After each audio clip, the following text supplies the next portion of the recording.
Guys, welcome to Real Talk with Keith Smith. My name is Jerry Miller. Good Monday morning to you. Thank you kindly for joining us. We have a Charlottesville, Central Virginia, Commonwealth, country, and worldwide audience at our disposal on a show presented today by Yes Realty Partners and Keller Williams Alliance. Find them online at yesrealtypartners.com. So much to cover on the Monday edition. My favorite day in news, a previous,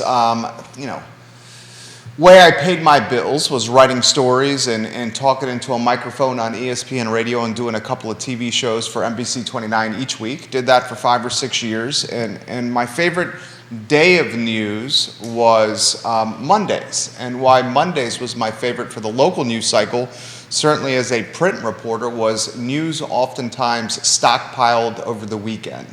Friday evening, Saturday, and Sunday. So Monday, often my favorite day in the news cycle.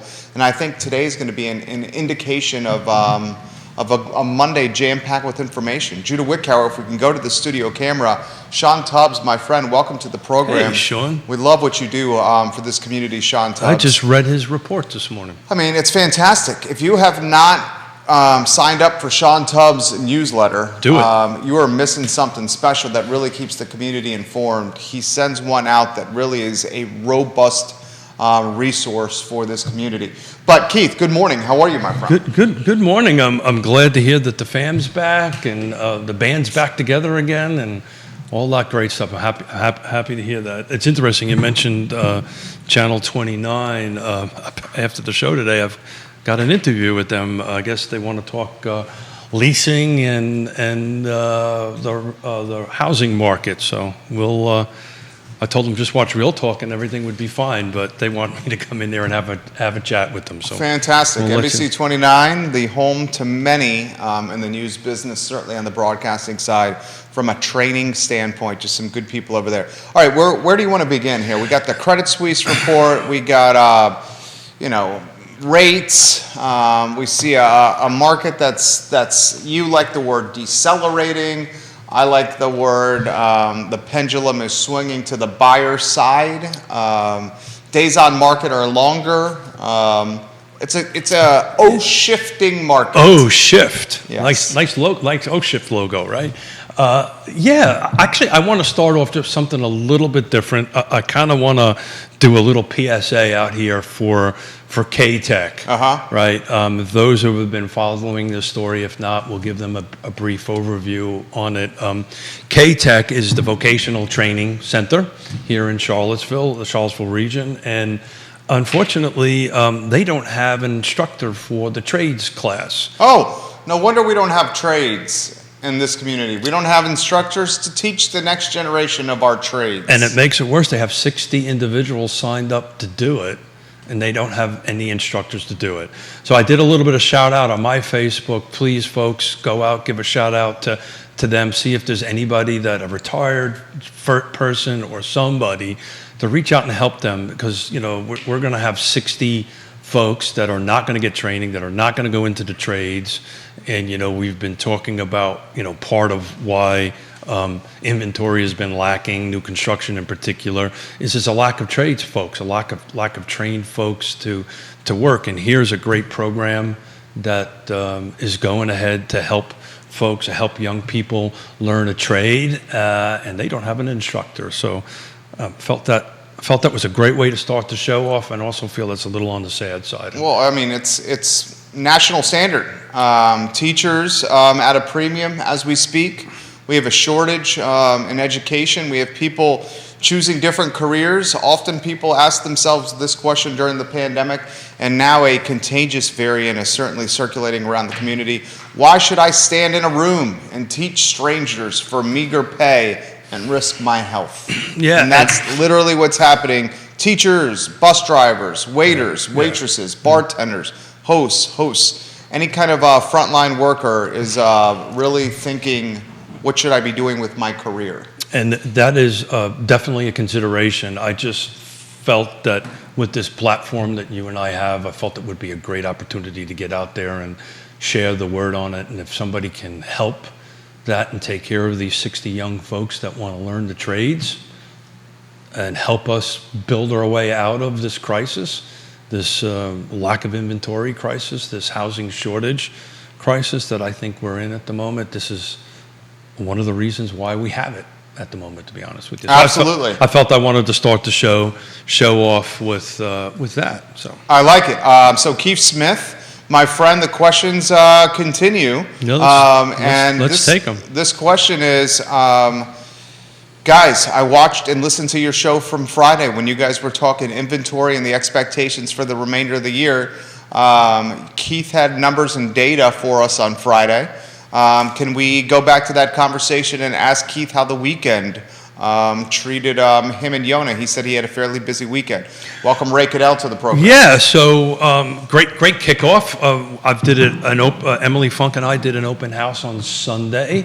Just a quick 2-hour open house, 1, 2, 3. Properties located somewhere by Lachlan Hill. It's in the low 4s as far as the price range goes, and we had 12 groups come through there within 2 hours. So very robust traffic on that end. So I was pretty excited to see that. Real interesting diversity of buyer. Okay. Everything from investors that just want to buy it for the contract nurses, okay, right, to 3 young men. Reminded me of you when you bought your first home, that they're going to buy their first home, kind of split the mortgage a little bit, just that they can get their foot in the door. And 3 men buying it together? Yeah, buying it together. How's the bank? Does the bank allow that? Primary residence financing split among 3 bachelors? That seems like an issue waiting to happen. Well, they were represented by another agent, so I didn't get into how they were going to pay for it. But based on the conversation, it seemed like there was a parent in the mix. Okay. That would probably do this without financing. Okay, very nice. There's that type of thing. So they end up building some of their own equity. Little wealth. I like that. Little equity going there. A couple of young couples with firstborn. Some couples without children yet, expecting children or planning children. And this is price point in the mid 4s? No, very low 4s. Low 4s? 405 to be exact. Okay. So yeah, and that's a great price point. Yeah, Lachlan Hill. Well, it's not in Lachlan Hill. Okay. It's in Albemarle County, just before you get to Lachlan Hill. Okay. On that, it actually adjoins Lachlan Hill on it. But great traffic. We had 50-something open houses last weekend, which is huge. That's a massive amount. A year ago, there was... What's that tell you? There's 50 open houses where strangers can walk into houses and to check them out. The open house at the beginning of the pandemic in 2020, certainly in June of 2020, halfway through, we legitimately were saying the open house will never return to real estate. And it came back in a big way. Understatement. In a big way. Understatement. Yeah, so I think, I think at some level we're moving through this. We're getting a lot smarter on how to do it. Everybody was super cautious. Everybody was super gracious. We didn't let a lot of people in the home at one particular time. We kind of managed that a little bit. That's the reason we had 2 agents there to manage the traffic flow through the home on that end of it. But, what it told me was the buyers are out there still, and they're out there looking, and they're picking their tempo up. I did not expect to have, in 2 hours, to have 12 groups, and some of those groups were anywhere between 2 and 4 people. Legitimate buyers are kicking the tires? No, legitimate buyers. Heard a lot of, I've been on the sidelines, now I'm getting back into it type of thing. 50 open houses is a lot, Keith. 50 open houses is a lot. Now, in fairness, you have to look at that a little bit, because a percentage of those are new construction open houses that are constant open houses. Yeah. They use their model homes. Their model homes on that end of it. But I didn't get a chance to break it down, which wasn't. But the number itself was pretty huge. I can tell you right now, I pulled the numbers for just a quick analysis, my 7-day analysis. There's already 18 set up for next weekend. Open houses are not in it. Any incentives to go to the open house? No, those are broker open houses. Yeah. So those are just the brokers where they kind of feed them, and that's coming back. So we had a very lively discussion on Friday. Great show. on Friday about, where I think the market is going for the rest of the year. And this feels more, as far as the market goes, how it's performing. It feels more like 18 than it does any other the last couple of years on that end of it. So, it feels that way. 18, you had open houses. 18, you had... 2018. Thank you. You had that normal process. You're not hearing a lot of for informational purposes only home inspections or no home inspections. Very locally, market driven, locality driven. Some of those are definitely still in the marketplace. But as overall, you're starting to see a little bit less of that. Keith Smith, Yes Realty Partners, Real Talk with Keith Smith, guys. Visit us online at realtalkwithkeithsmith.com. Click the Partners tab and you'll see the best in real estate, the best of the businesses you can trust, the supply chain we call real estate. We were talking last week, and I got a lot of positive feedback from viewers and listeners on the show last week because they found the debate lively, entertaining, engaging, and full of information. I was making a prediction. They must have been talking about Judah. Yeah, Judah has a lot to say on housing and so. inventory. In fact, if you ever want to jump in, let us know. Give me a sign. I'm happy to get you in the mix. We value your perspective, Judah. You know that. We were debating last week, whether existing inventory, excluding new construction, whether the inventory levels in 2022 would finish at a bear market territory versus 2021. And bear market territory is a 20% reduction in inventory sold. So we were comparing 2022 to 2021. Keith was trying to compare 2022 to 2018, which I kind of, gave him a little zinger zag and said it was too far. 4 years was too long. The better comparison was the previous year. Correct. The issue was the previous year was an anomaly because it was a pandemic and it was data points we'd never seen before. Absolutely. So there was total across the board data points we've never seen before. I think it's an unfair comparison on that end of it. It's interesting. I pulled some numbers real quick. Mortgage. Let's face it. We're either in one or we're getting ready close to. We all know we're in one. I think we're in one.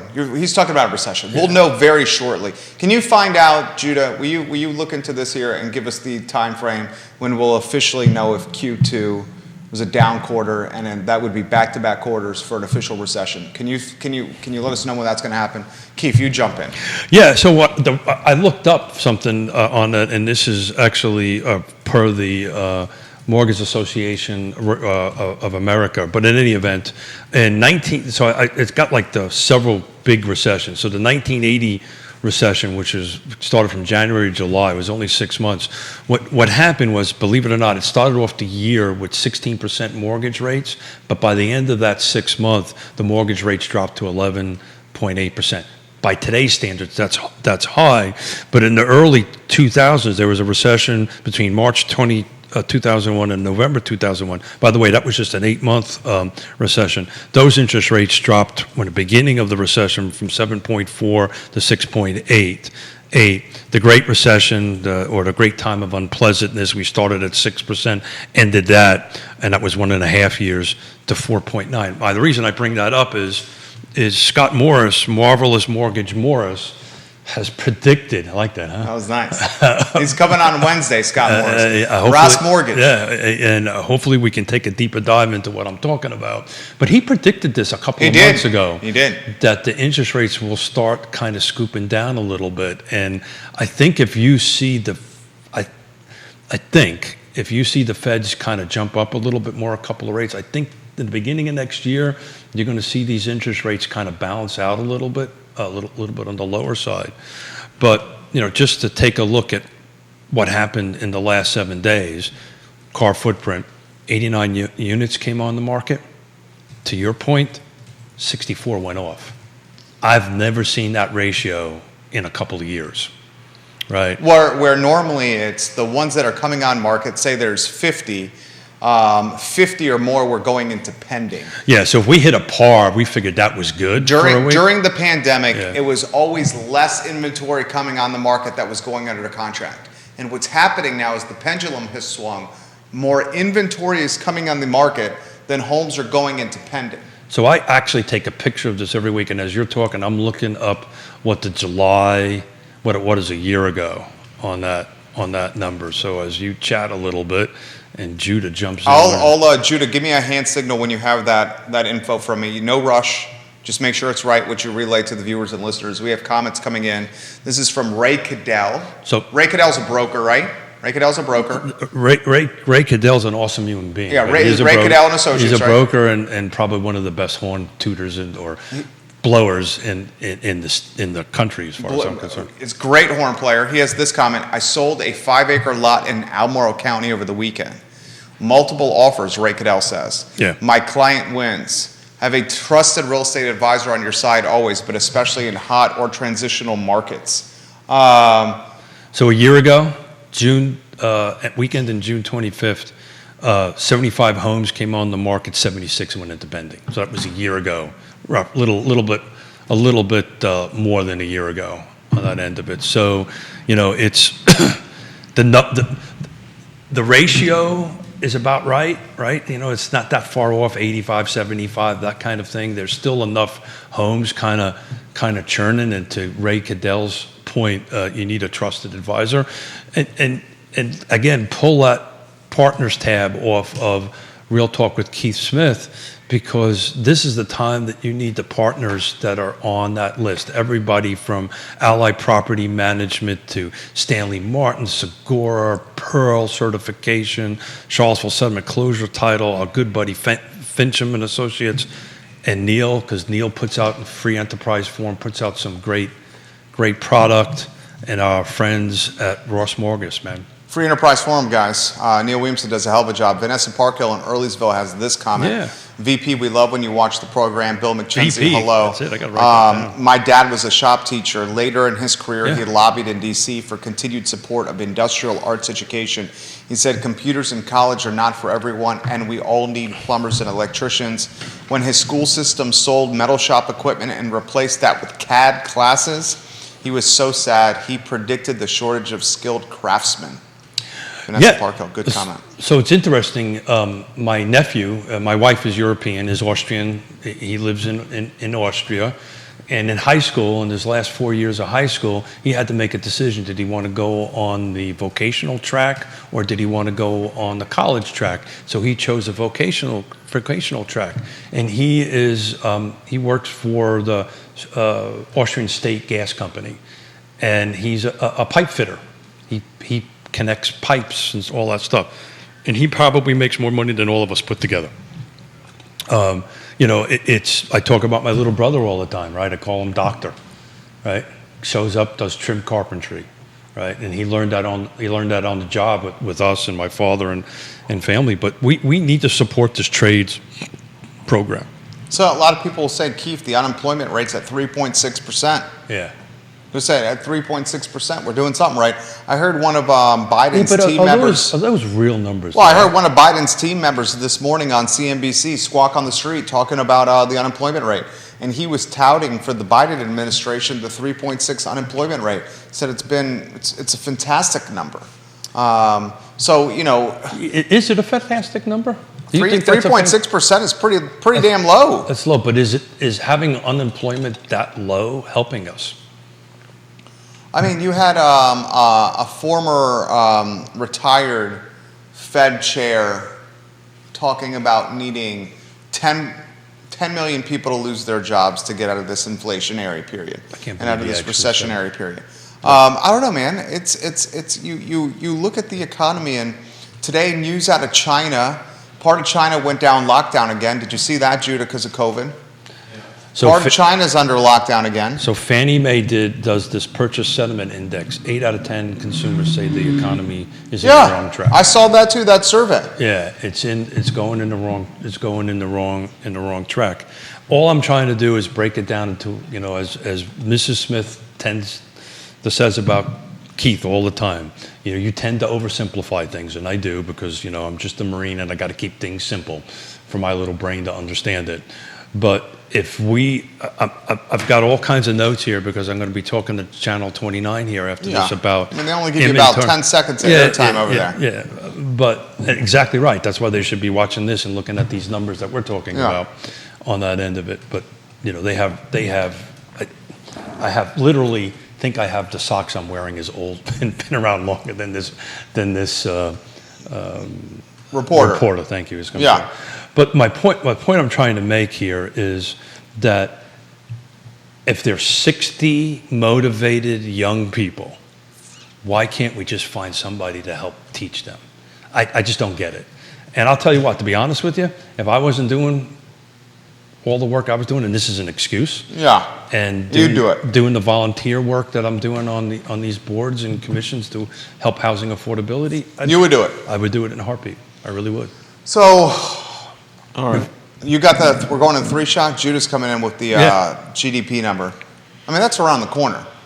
It's got to be pretty quick. All I can find is the Atlanta Fed is expecting a Q2 decline of 1.9%.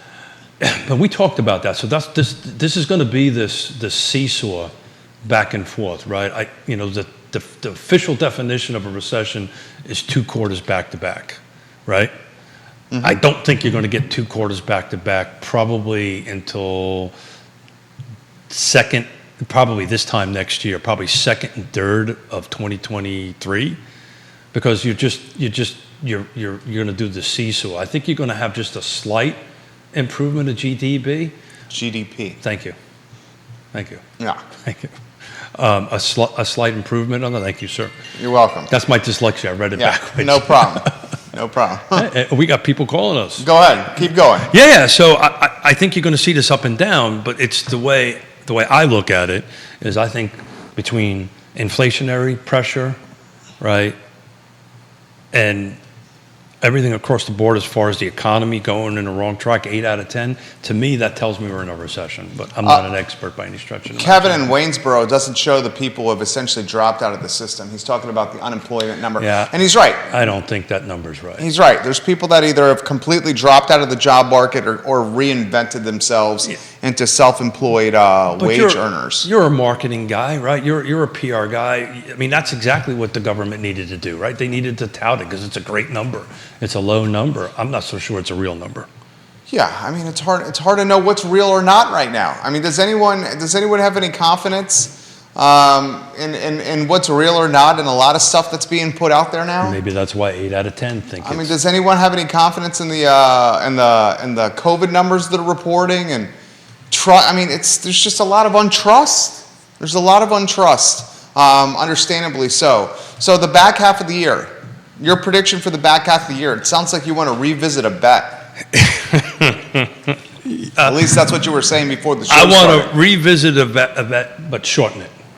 Okay. Right? Because I honestly think that in the beginning of the fourth quarter of this year, I think you're going to start seeing interest rates balance out a little bit. Beginning of the fourth quarter. I think you're going to see that. I think you're going to see that the Fed is going to start putting its thumb, or the government for that matter, is going to start putting its thumb on the scale to try to help mortgage rates stabilize. We've seen that a little bit now. It's roughly 5.3 something. Depending on your credit, somewhere in the mid credit fives. score, yeah. They're lowering the credit. That's what I mean by. You notice that? That's why I mean by the Feds are going to start putting their thumbs on it. They're lowering the credit score requirements. I believe they're going to end up coming out with some product that's going to help the first-time home buyer on that end of it. But you offered a bet up for the end of the year. I wanted to kind of tweak it a little bit and go from July 1 to 9/30, full car footprint, so that No, let's do the whole year. I'll do the whole year. You do the whole year? Yeah. Okay. So just to put a number out there, so we got a number. Yeah. July 1, 2018 to 3. No. July 1, 2022 to December 31, 2022 I was just doing versus it. July 1, 2021, December, no 2018. It's 2022 versus I thought I got to pick the year I wanted to pick. No. Oh, we might change this then. Yeah. You're comparing it to next year. The bet was always last year. Oh, yeah. I said there's going to be a 20% reduction in inventory sold versus last year. I would never do 18.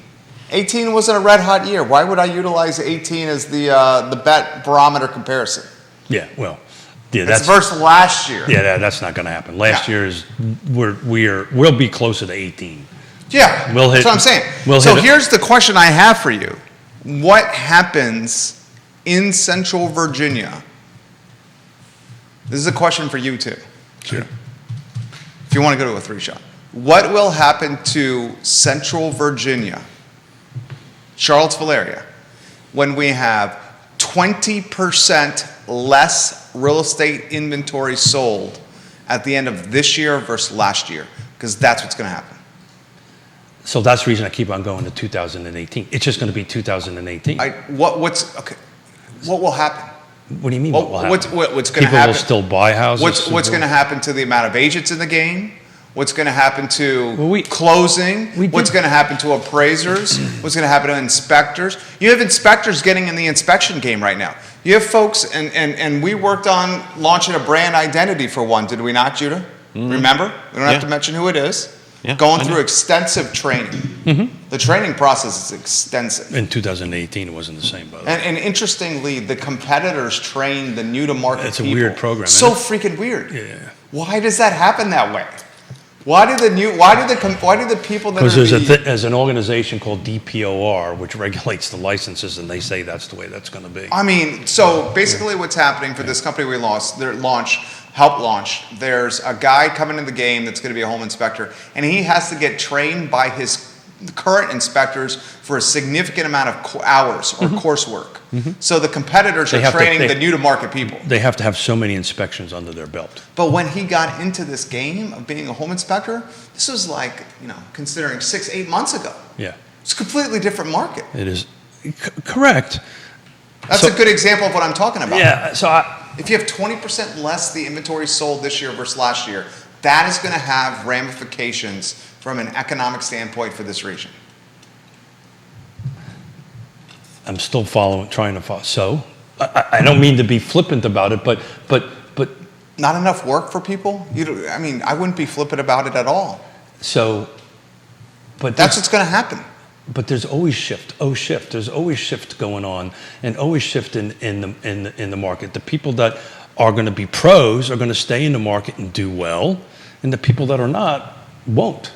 That's the market. That's the free market system. And that's what I'm asking. What is the collateral damage of having 20% less inventory sold year over year? What's the fallout?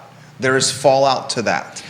Yeah, so as far as the real estate agents go, there'll be some people getting out of the business, maybe not so many people getting into the business. It'll balance it out. The same thing with all the home inspectors, the appraisers. But our industry, Jerry, shifts all the time, constantly shifting back and forth, right? During the time of great unpleasantness, all these attorneys, right? Charlottesville Settlement, one of our sponsors, was one of them that did a great job at it. They ramped up their short sales and foreclosure department. Then all of a sudden that went away, right? So, it's constantly shifting. You have to constantly look forward in your business. I know that's what we're doing. Again, I've said this multiple times. I'm actually super excited. I know you are, and I respect that. I appreciate that. About going forward, because we've got the skill sets to go ahead and do that. The professional agents out there that's got the skill sets are going to do great in this market. Here's a follow-up question for you. But let me hold on a second here. Sure. So the part of the problem is like Yonna said, even a turkey can fly in a hurricane, right? So what's going to happen is you're going to have to bring your A game. You're going to have to be professional. You're going to have to be caring. You're going to have to be trustworthy. The people in the market that do that on a regular basis and have been doing it on a regular basis will be just as busy as they are now, well, they will be next year.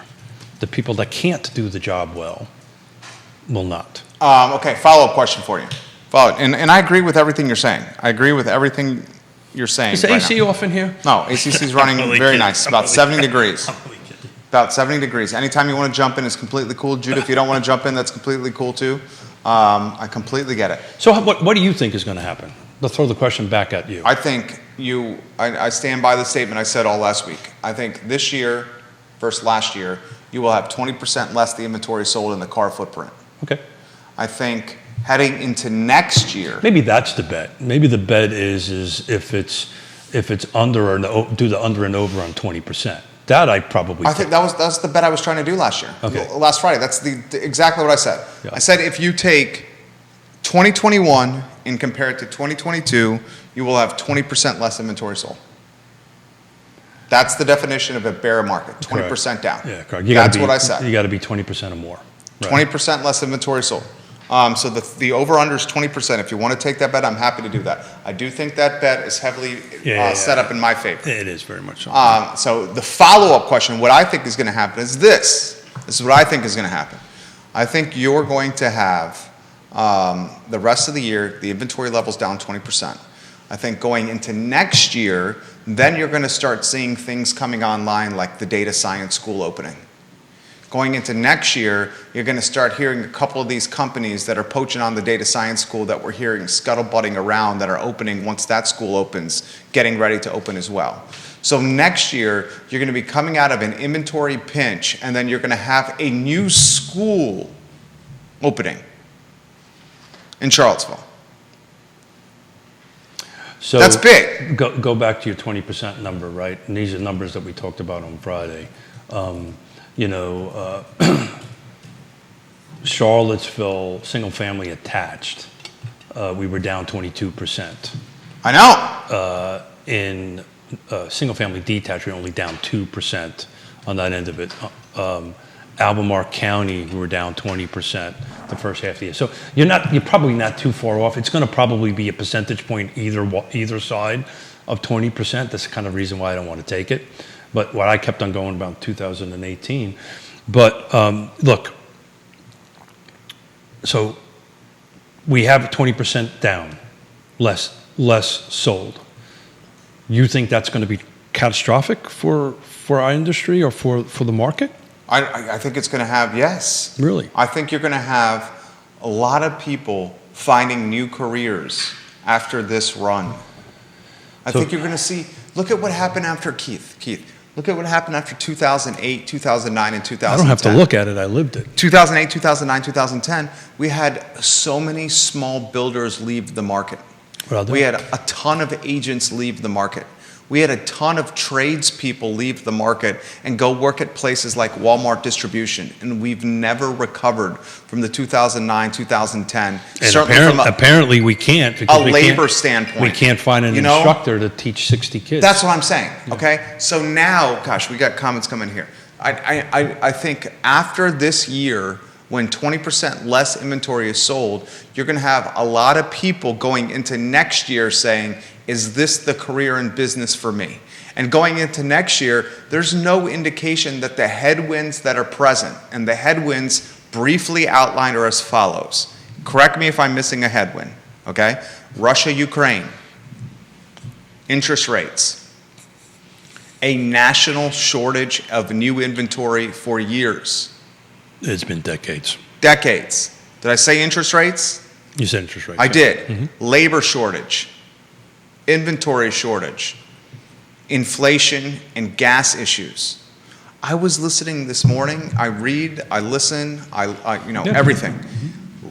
Putin in Russia is talking about keeping this going into winter to squeeze the Ukrainians from a cold standpoint. Well, it's more than that. They're going to squeeze the energy standpoint with Europe. They're going to squeeze, exactly right. They're shutting down pipelines right now. It's interesting. I read an article because Yonna and I... European countries, and I know you said last week this happens all the time. European countries are rationing energy at much greater clips right now because they're uncertain how long this war is going to last. So it's interesting. And look, to quote Scott Marvelous Mortgage Morris, right? Marine Corps, shoot, move, and communicate, right? Adapt and overcome. I read an article yesterday because Yonna reads the Austrian newspapers online, of course, every day. Germany and Austria are actually now designating nuclear, Google this when you get a chance, nuclear power plants as green. So they're now adapting to the reality that come wintertime, they're not going to be getting their natural gas from Russia or wherever they're getting it from. They're going to have to start creating their own. And I thought that is extremely odd that they would define nuclear power as a green thing. They're also improving their their solar and their wind power. I tell this story all the time. This was in 2006 when my mother-in-law passed away out in the countryside of Austria. The actual hospital was powered by wind turbines. The hospital was powered by wind turbines. So we're going to adapt. We're going to overcome. This is what we do. Our industry is going to adapt and overcome. This is why I started in April this O-shift conversation. It's coming, folks, right? But that doesn't mean you have to be scared for it. Doesn't mean you have to panic. You don't have to mean you have to do anything. You just need to prepare for it. And you have to start increasing your skills as far as this side of the table goes, or anybody.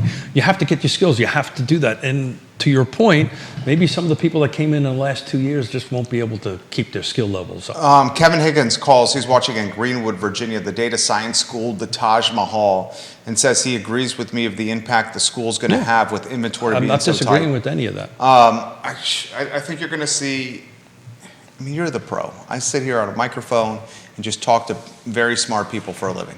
It's what I have to do. That's my job. Learn from people like you on set and a camera and keep the discussion going. It's a very enjoyable job. I'm all clearly, if you watch the program, a positive person. Oh, yeah. A glass is half full person. Very bullish person. I mean, look at the I get that, but you haven't answered my question. So if we, and that's the reason I'm using 2008. I think 2018, excuse me. That's where our numbers are going to be. That's where our volume is going to be. That's where the amount of The homes. difference between now and 2018 is the following. You're not going to let me finish. The inventory, the price points are completely different. They're 40% higher. No, they're way higher than that. 50% higher. No, they're way higher than that. Yeah. So to compare a home in 2018 for a family of 4 that would have traded for 3 and it's now traded for 475 is not a good comparison. So I would. What's the difference between 18 and 2022 from a delta of appreciation? The pent-up demand. What's the delta? Buyer. It's 50%? What are you talking about? How much of the homes appreciated in value from 2022 to 2018? I did it by jurisdictions. Pick one. Call it Charlottesville. 4 years, 2018 versus 2022. Single-family detached Charlottesville, 32%. So year over year, or 2018 versus 2022. $112,000 difference. It's up 32%. What's Albemarle County?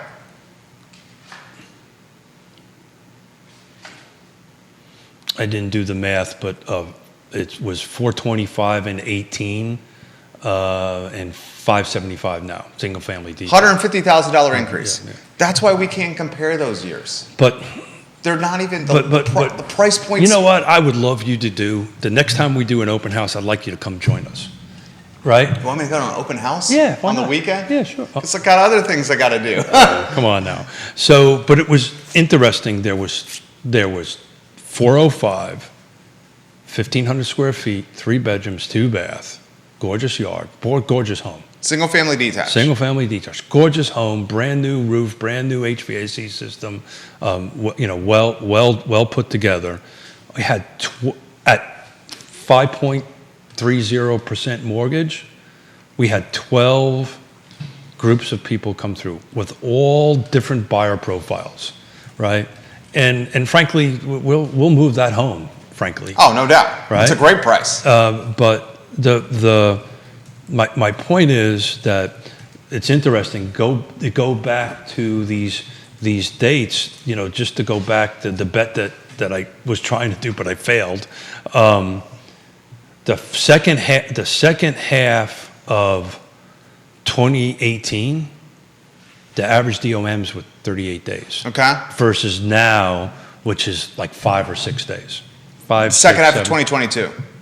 No, we don't know yet because it's not finished yet. Okay. So I was talking the first half, right? The first half, we're somewhere around, and it's interesting. I had somebody call me about this home that we just listed and go, "Have you sold it yet?" I said, "My God, I just listed it Saturday morning," right? So the expectations are there. Expectations will change. Education will change. People will start adjusting a little bit. I don't know about the other realtors out there, but I'm starting to see sellers getting a little bit more realistic on price. Right? They're actually listening to their professionals on that end of it. But this was a really neat cross-section of buyers. Again, everything from 3 guys trying to not rent anymore because rent is killing them. Yeah. To move into something, to a family with a brand new baby, on that, and people wanting to do Airbnbs with them. Did you talk? Does the is it an association? No, HOA? No, it's no association. All right. Well, there you go. Well, they got to comply with the Albemarle County rules, Yeah. which of course, half the year. most of the people did not know that. Yeah. So we did a little education there on the spot on that. Most of the people still don't know that you have to stay half the year in the house. I would tell you, of the 6 people that wanted to do that, 4 did not know that, 2 did. 1 had no interest in short term. They have interest in a business model of contract nurses. Oh man, I'm going to throw this to you from Neil Williamson. This is another potential headwind. Are you ready for this headwind? 50% of Albemarle County's population does not work, i.e., retired baby boomers. Yeah. Half of Albemarle County, according to datausa.io. The link is in. Neil Williamson, the president of the Free Enterprise Forum. Neil, you made the show better again. So follow up to that is, and it's something that we that's don't another headwind. You know why that's a headwind? Well, let me finish, please. So the reason, there's a part of that is that we need to figure out what the buyer profile is for what currently going on. And that's, I can't pull that off a car or Paragon. I have to actually go in and start looking at the actual GIS data to see who it is. But it'd be interesting on who is the buyer. To Neil's point, I bet you a lot of the buyers that coming in here are on the boomer end, not the younger end. 100%. Yeah. Because it's expensive. Well, you know. It's not on the younger end in Albemarle County, it's in the wealthy end. Yeah, but it's interesting. Again, If half of Albemarle County is retired and not working, that would be an indication that they're not going to look to sell their homes. So 50% of so it's interesting. Half of the 12 groups that went through on Sunday were millennials. The other half were boomers, which has been the comment I've been making for years. Those are the 2 buyer profiles right now. And these are millennials that, you know, when you start talking, one reason I love doing open houses, and most people. You like talking to people. I love people, love talking to people, Yeah. and you start engaging with them and what their needs are, and you start asking very, you know, W questions, right? Where, what, when, and why, that kind of thing on that end of it. All are going to finance. All the millennials had a substantial amount of cash they saved up over the last couple of years. All of them were professionals, from nurses to teachers on that end of it. A police officer was one of them on that end of it. So they've saved up some cash, and they're putting more money down now than they would have last year. But they're still in the game. They're still buying. They still understand the value of acquiring now and building equity and wealth. Let's give a shout out to Intrastate Service Company, Yeah. ISC, a home's best friend. Intrastate Service Company, a proud partner of this show. And that's important to talk about right now, because this shift, right? And this market that's coming up, right? I don't disagree with you. 20% off. It's just, you've got to bring your skills to the table. So I'm sitting down talking to you. A 20% lack of inventory is a headwind for real estate, but it's a tailwind for remodeling, like Intrastate Service That's exactly where I was going with this. So we have a couple of listings coming up, and we've given them the ISC number to call them, because there's a little bit of work that they have to do, right? This time last year, 6 months last year, the beginning of this year, You could sell anything. if it had a pulse, it sold, Yeah. right? On this end of it. Now, it's important to do that. This particular home that we listed over had Emily Funk come in and do a Staging analysis. correct, right? And decluttering, and it made a difference.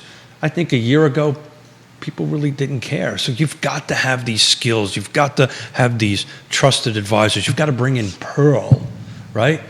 Woody Fincham did a thing. You bring in Pearl, you get a Pearl certification for several $100, $300, $400, $500, whatever it is. You're going to bump 5% on the end of it. This home that we put on the market, the analysis was about a little bit less than 405, but he put before we listed, the day before we listed it, a brand new high efficiency SEER unit, HVAC unit in it.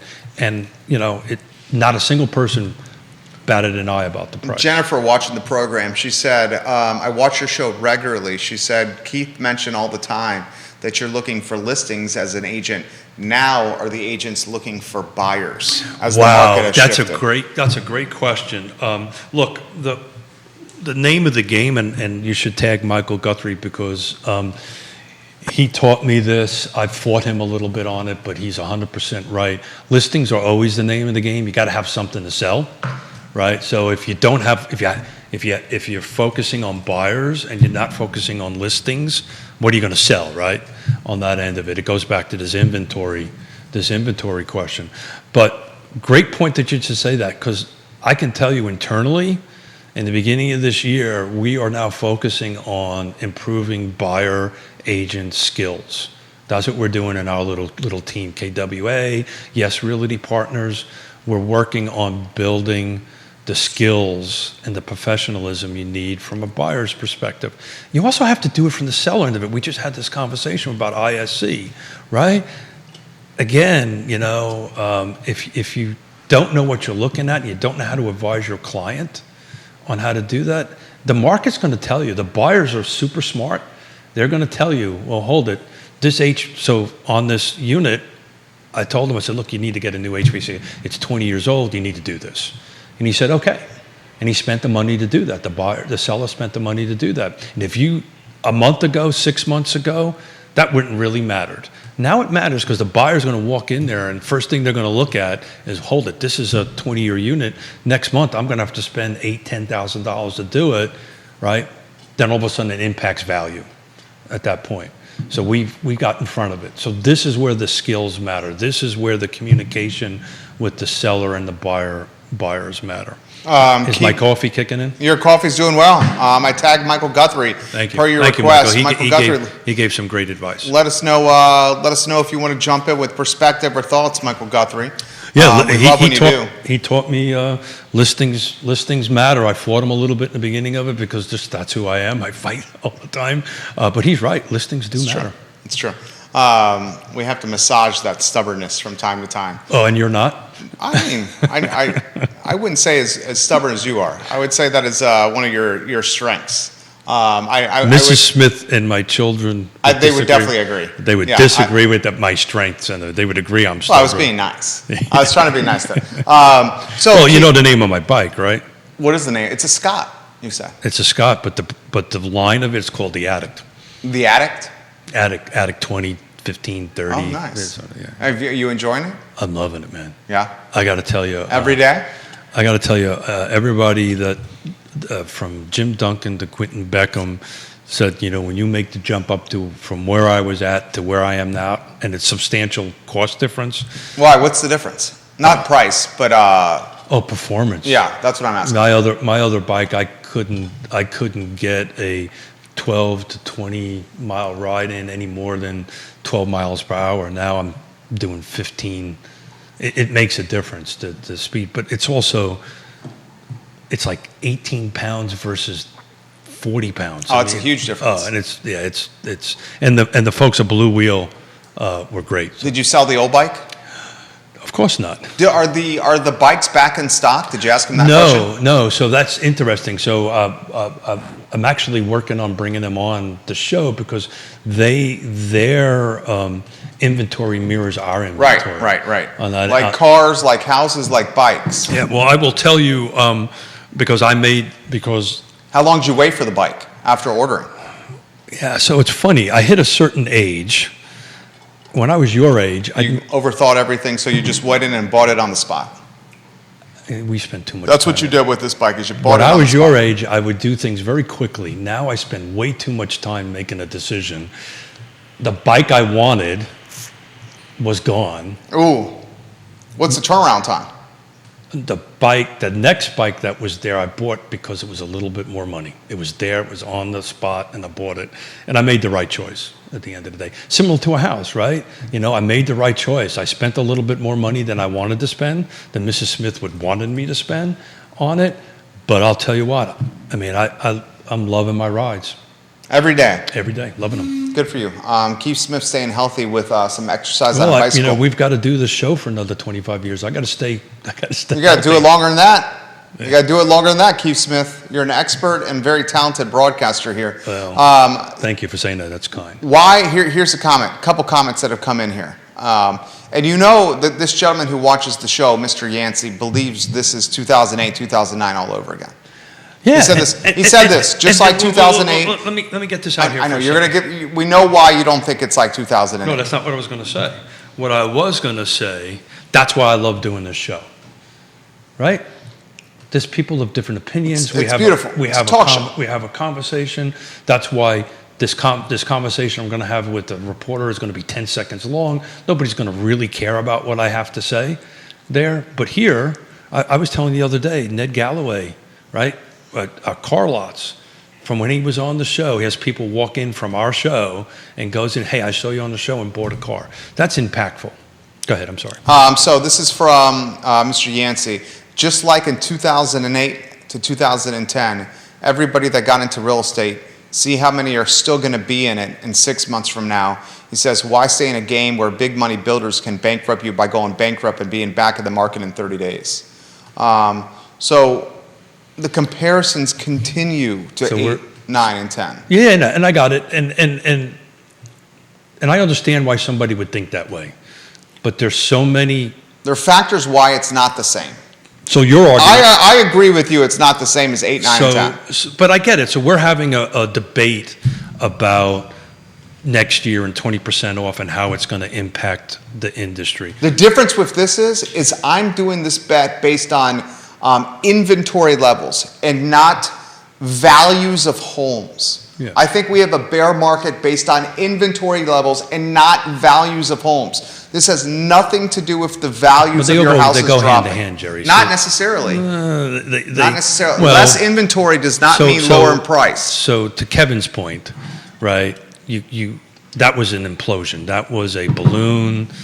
That popped. Judah came over with a pin and popped it. Right. If we have 20% less homes sold this year versus last year, it's going to make prices soar. I think they're soaring already. That's my point. But the reality of it is back in 2008, both happened. Inventory shot up, prices dropped. Yeah. Right. So that, but you know, and Scott will fill us in more on Wednesday on this. And on Friday, I've got Quentin Beckham and Yonna coming in. Nice. We're going to do a lessons from the legends, and we're actually going to talk about a little bit, you know, why this isn't 2008. So Kevin, thanks for the primer for Friday on that. And actually what we're going to do a little bit different on Wednesday, we're going to shoot out a couple of questions so we can go ahead and ask the legends a few questions. And then he's constantly asking me. We're going to bring some other folks in on that. But I do want to take a quick look at numbers. I didn't do the math on it, on that end of it, but let's go and look at Albemarle County single family detached and look at 20, right? So first half of the year, Albemarle County single family detached, no new construction. We had 513. 21 was 651. That's our 20% difference.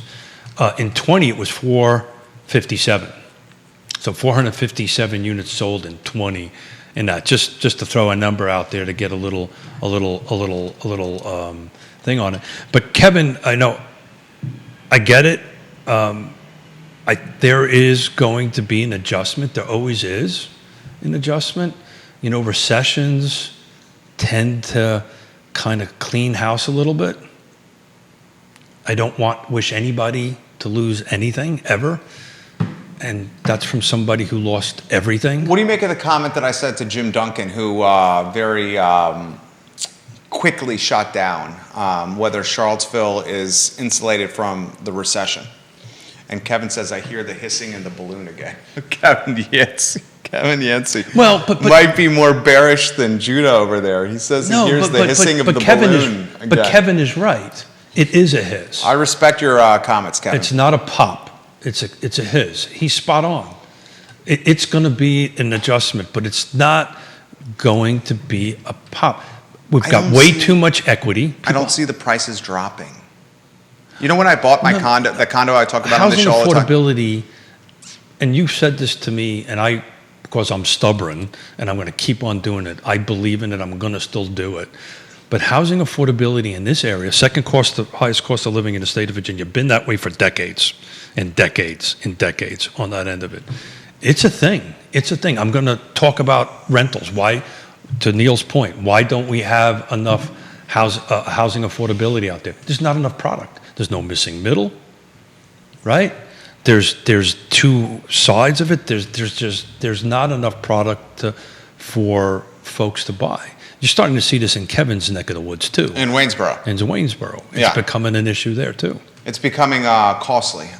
So I don't see, and the experts agree, that the prices aren't going to drop. So what's interesting about inventory is going to get scarce. Didn't experts say we weren't going to be over 4% mortgage rates this year? Now we're 5.5%. So you got to take that with a little bit of grain of salt. I think they said the mortgage rate was going to go up to combat inflation. The rates were going to increase. No, if you look at the end of 2021, all the experts, because I've got the charts from it. But the inflation didn't start taking off till the end of Q1. The point I'm making is experts are... Yeah, they're talking heads, right. Well... Yeah, exactly, sure. And no one truly has a crystal ball. No, well, we do. Actually, we do. We do, physically, but does the crystal ball actually work? Yeah. So here's the statement I'm going to make, and it's just a straightforward, common sense statement.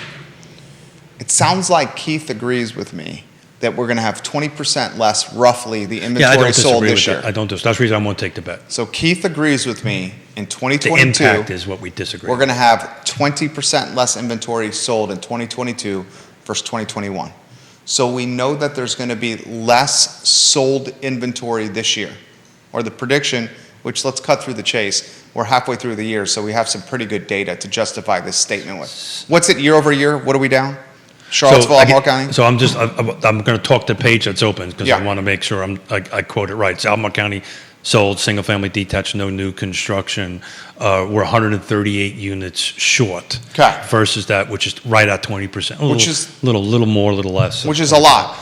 Yeah, correct. So if we have 20% less the inventory sold, what do we think is going to happen from a price point standpoint? I think the price points will preserve themselves. Yeah, of course. But every so-called experts, to include ourselves, are saying that, right? It's just not going to be 20. So, and that's why it's different than 2008, 2009. So you're smart. You can because the price points then dropped in 2008, 2009. We're saying they're not going to drop this year. Agreed. And if in fact they may go up. Well, they will go up. So yeah, that's the key difference, Cav. So the normal appreciation, and you know, because I've talked about this, 3 to 5%. Correct, 3 to 6% actually. But everything else that happened in 2008, 2009, 2010 may happen. It may happen. Well, so what scares people and scares me and make Kevin right is no doc loans. There you go. What else am I thinking? No doc loans. What else am I thinking? What else are you thinking? Lowering the credit scores. There you go. I was thinking that. What's the third one? 2008. Tell me what's the third one. So which we won't go there was the appraisal issue. The appraisal issue, yeah, we won't go there. That's not going to go there. We don't need to go to the appraisal issue. So the big three that got all the same stuff is happening, except the home values aren't going down. Except the home values aren't going down. Because the appraisal system is intact, right? So that you're 100% right. The appraisal system's intact. The other two, I think the federal government's going to do. And, look, let's face it. The federal governments control the appraisal system. They regulate that. I mean, they could conceive. You got something? Yeah. Oh. So I'm just thinking, wasn't 2008 kind of a love when Judah Wickhauer jumps in? Wasn't it a response to too many mortgages going out to people that shouldn't have them? 2008, 2009 was too many people getting BS loans. But that had been going on for so long. That was the bubble. The bubble wasn't necessarily with the housing market. The bubble was with the credit. And what happened is when all those people started defaulting on their loans, you ended up with tons of houses on the market, because people had defaulted. The bubble. And that's where you end up with house prices going down because there were so many. We had a glut of inventory 2008, 2009. We don't have a glut. No, the bubble was due to people. At the end of the day, people got greedy. They got greedy. People didn't care. I tell this story all the time on how this worked at this point. There was a cookie jar, right? And they opened the top, and the federal government said, look, you can take a couple of cookies out. Then they stopped looking, and everybody started taking the cookies out, and there was no cookies. There's cookies left. Then they shut the top and said, nobody's getting any cookies. And that's what happened, pretty much if you take a look at how hard it was to get a loan right after the time of great unpleasantness in 2010. It was brutal. You couldn't get one. Yeah. You were the good Lord himself, you couldn't get a loan. Right. You couldn't get a loan. So what they'll do, because the government does this, right, they're going to start loosening stuff up a little bit. And then we as professionals need to kind of call them on this, right? Because, look, 2004, Judah. Yeah, anyone was getting loans. There was dead people that were getting loans. Not only was anyone getting loans, but everyone was able to do HELOCs, home equity line of credits. Everyone was able to be a freaking investor in 2005, 6, 7, 8. And you could go and buy properties even if you weren't living in them. And what they did is they took their revenue out of that and they bought a new boat, they bought a new car, they went on a world trip. That's not happening now. That is not happening. That's why we're in agreement that that's not going to happen again. But Kevin is right. It's a sizzle. So somebody is open. I don't want to say there's a pin in it, but the top of the balloon is being opened a little bit. Let a little bit of air out. Get the balloon back to its normal shape, because that's what we all want. We want normalcy, right? That's what that wants. You want consistency. Consistency. You want something that you can count on. Consistency and no, everybody wants this 3 to 6% increase. It's historically correct. Yeah. He says, bet 80% of the mortgage companies in business during 2005 and 2010 are now out of business. I mean, there's a lot that closed. So it's interesting. You take a look at some of these online mortgage companies, they're laying people off. Of course they are.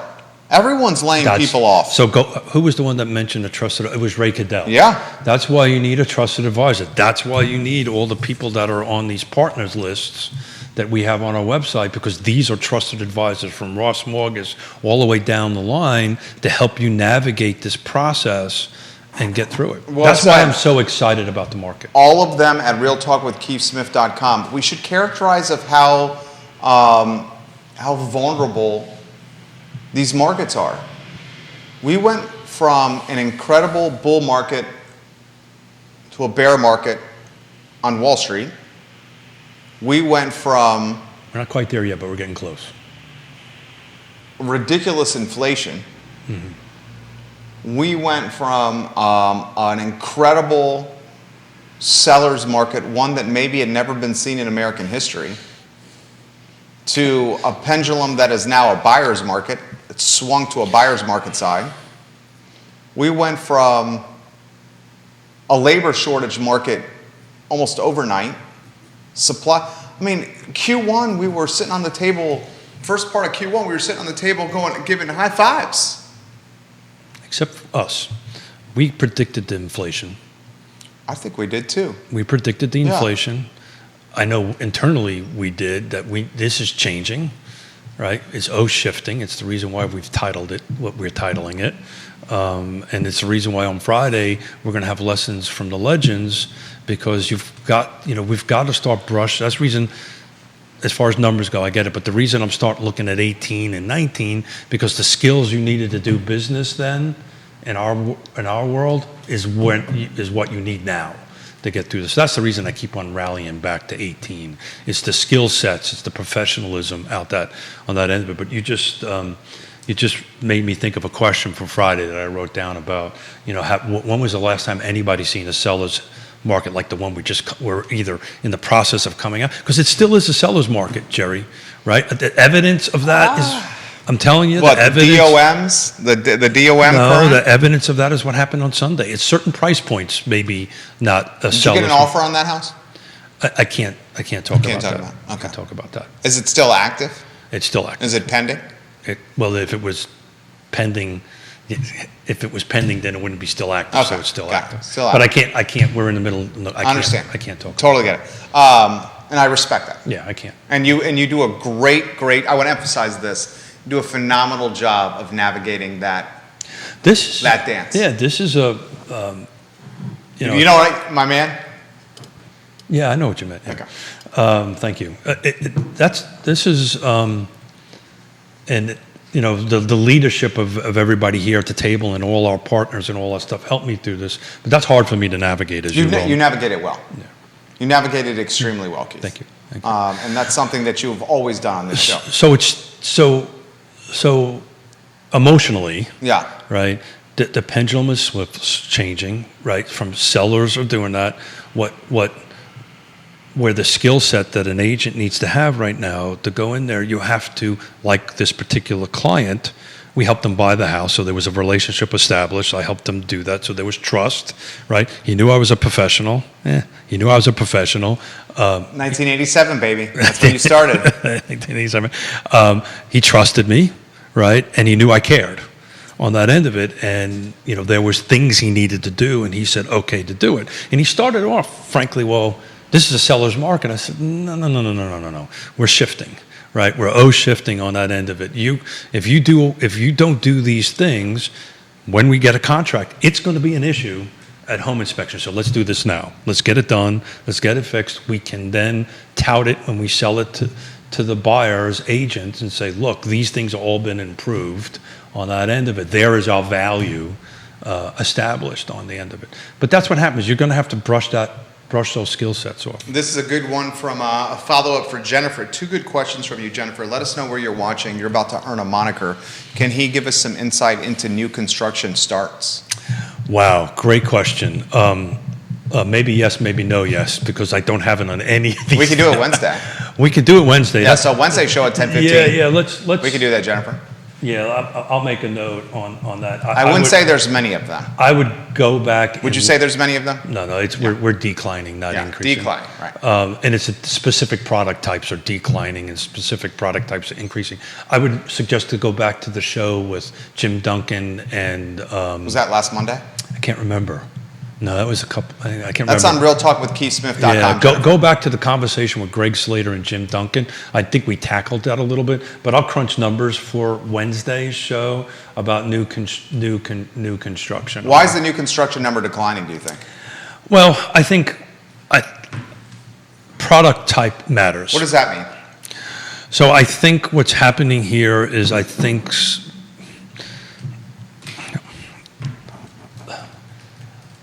the lead time, new construction is a very unique conversation, right? The lead time to generate a lot in a home is years, many, many years, well over 5 years to do that. So the problem is, or the struggle is, some of the product that is there today, meaning townhomes, right, started 5, 6, 8. There's one project that I know of that started 10 years ago. They made their decision of their product type 10 years ago. Does that make sense? Mm-hmm. So now you're chasing a market. You're trying to figure out what the market is now.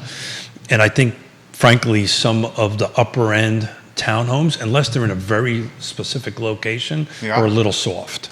But I don't want to. Does that include? Oh, you don't want to go specifics? Yeah, I got to do numbers first, so I have to do that for Wednesday. I don't want to.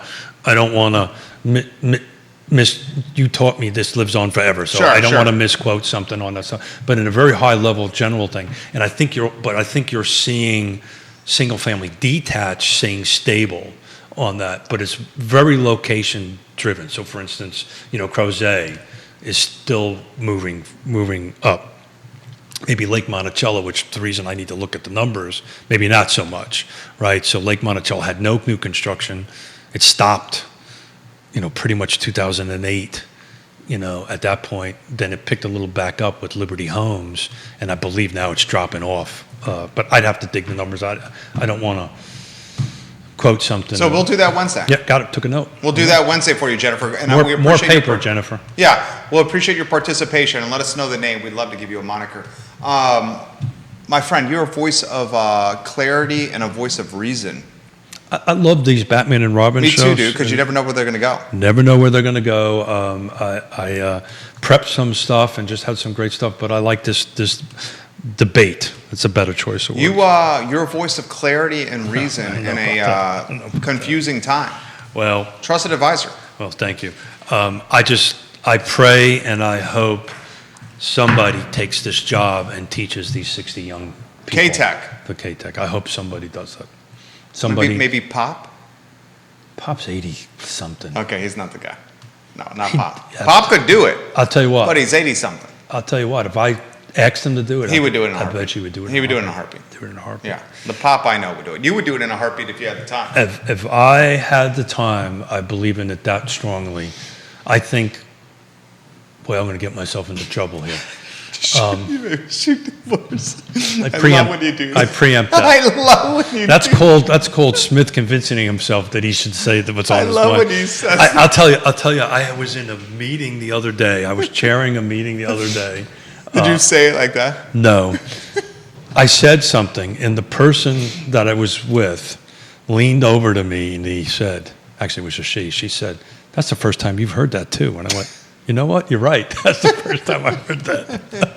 Sometimes it doesn't register, it just comes out. But, as my grandmother always said, "Keithy, me boy, when they vaccinated you, they used a phonograph needle instead of a hypodermic needle. Shut the bleep up."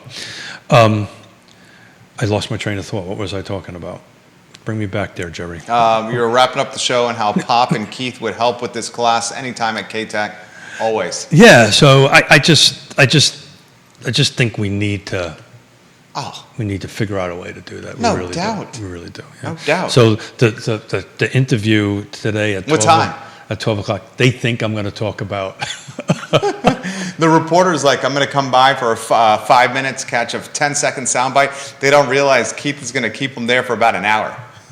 And no, what they don't realize that I'm going to talk about is I'm going to talk about this K-Tech thing. Oh, you should. That's literally going to do. Yeah. They don't know that yet unless they're watching. That needs attention. That undoubtedly needs attention. I'm actually going and to you talk shared it a bunch of times on Facebook, too. I did. So wrap up real quick. Yeah. Before I lose this train of thought. Please. On that end of it.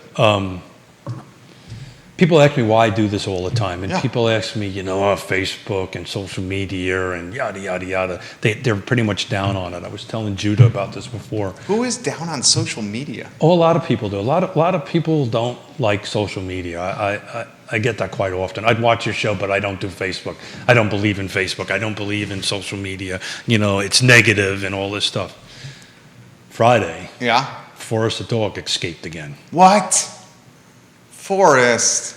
The dude literally out of the backyard, the fence? Jumped over a 5-foot fence. He jumped over a 5-foot fence? That's not good because once he does it once, he knows he can do it out. Yeah, so I'm applying the lies of the dog theory with Forrest because I'm feeding him treats, and so he gains a little extra. Because you want him to get hefty, so he can't jump as much. There you go. That's always working. Has it worked? Apparently not. He jumped over a 5-foot fence. But here's the point I'm trying to make. He was on the run because he's a hound. Yeah. We've got a bunch of deer. Follows his nose and miles away. 10 minutes later. We actually picked him up almost 4 miles away. Yeah. But you know how we got him? How? Social media? Social media. Would Yonna put something on Facebook? Yonna put it on all the different Facebooks and all that stuff. All the different social media platforms on that, and literally we were sitting on, because we stopped what we were doing because we came home, and we sat on our front porch, and at one point in time we were thinking about getting a GPS tracker for him because this is not the first time this has happened. This is like third time. This is like the fourth time. On that end of it, but you don't really need it because we were following him via social media, all these different Twitter accounts, Facebook accounts, Instagram accounts, all these things we sent this stuff that we are on 3 times a week. Yeah. And we followed them. And we ended up getting them. How'd you find him? He was in someone's yard? Facebook thing said he decided he was done running it after 8 hours and laid down in the yard. And the person was following us on Facebook. And that's how we got it. So social media for the good. And to say that we were panicking would be an understatement. Sure, you guys love Forrest. We love Forrest. Yes, this is your baby. Crossed 53 4 times. What? Yeah. Damn it, Forrest. It's instincts. You'll walk him in the morning, and because Lake Monticello, you can't do anything about the deer, and there's hundreds and hundreds all over the place. And you'll just watch his back legs just start shaking. His instincts just pick up, and it's just, it didn't matter who's in front of him, he's going on that end of it. The Smiths rescued Forrest from the Fluvanna County SPCA. He's a hound and just an absolutely fabulous dog. I'm glad to have him back in the family. A shout out to that because Yonna's on the Fluvanna SPCA board. She's on the board. Shout out to them. Judah Wickower, job well done today. Keith Smith of Yes Realty Partners. We're back Wednesday with that answer on new construction for you, Jennifer. Got it. Today's show presented by Keller Williams Alliance and Yes Realty Partners. My name is Jerry Miller. The I Love CVille show is up in 56 minutes. Keith, job well done. Judah, Ditto, thank back you. at you. Thank you for joining us. We'll see you shortly, guys. Take care. Very well done. Forrest jumped a 5-foot fence. Jesus. Well, that's the only way you got out.